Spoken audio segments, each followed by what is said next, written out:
Perekonomian global masih dibayangi risiko ketidakpastian, terutama dari timbulnya potensi resesi di Amerika Serikat. Hal itu dikatakan Menteri Keuangan Republik Indonesia Sri Mulyani Indrawati.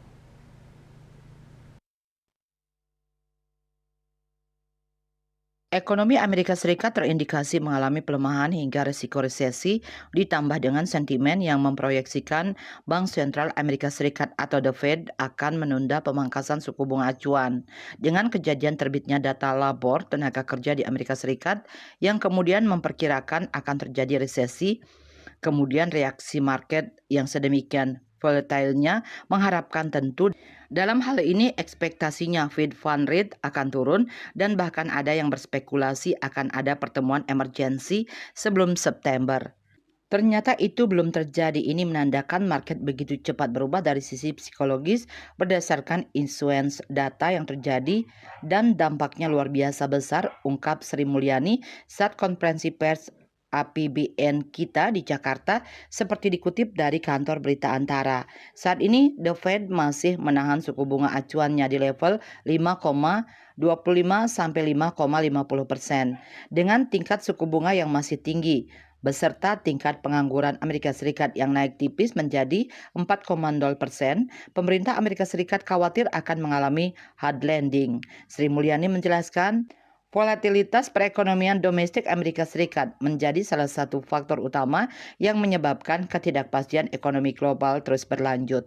Berdasarkan laporan Departemen Tenaga Kerja Amerika Serikat terakhir, para pemberi kerja Amerika Serikat menambahkan 272.000 pekerja dalam Mei 2024, lebih tinggi dari yang diperkirakan. Meskipun demikian, tingkat pengangguran naik tipis menjadi 4,0%. Namun dengan data yang muncul, labor market agak soft. Mereka khawatir akan terjadi hard landing. Inilah yang terjadi pada minggu lalu yang menjelaskan volatilitas yang cukup besar dari sisi perekonomian Amerika Serikat yang berpengaruh getarannya ke seluruh dunia. Lebih lanjut, Sri Mulyani menjelaskan tidak hanya di Amerika Serikat, Eropa hingga Cina juga tengah mengalami pemulihan ekonomi yang masih lemah dan rentan.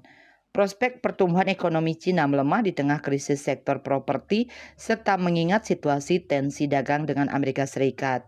Sementara meningkatnya eskalasi konflik Timur Tengah dan Rusia-Ukraina semakin memperparah pertumbuhan ekonomi global yang kian melemah. Diketahui pertumbuhan ekonomi Indonesia kuartal 2 2024 yang sebesar 5,05% secara tahunan masih lebih baik dibandingkan negara lain seperti Cina hingga Korea Selatan. Pertumbuhan ekonomi Cina tercatat 4,7% YoY, Singapura 2,9%, Korea Selatan 2,3%, dan Meksiko 2,24%. Bali Post melaporkan.